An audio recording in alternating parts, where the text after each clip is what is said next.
Ủy ban Nhân dân xã Tân Dương vừa phối hợp cùng Hội quán làng bột Tân Dương tổ chức lễ tri ân tiền nhân và tôn vinh nghề làm bột truyền thống. Đây là dịp bày tỏ lòng thành kính với các bậc tiền hiền có công khai mở di sản văn hóa phi vật thể quốc gia này.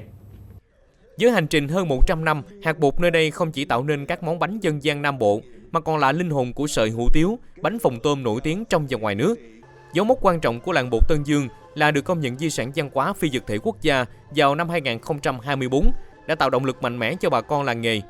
Phát biểu tại buổi lễ, ông Nguyễn Quốc Định, Phó Chủ tịch Ủy ban Nhân dân xã Tân Dương khẳng định,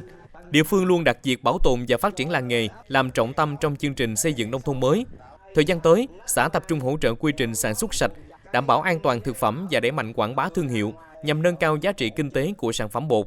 Lễ tri ân không chỉ nhìn lại quá khứ mà còn là lời cam kết của người dân Tân Dương trong việc giữ gìn di sản, đưa thương hiệu hạt bột quê hương tiếp tục vươn xa.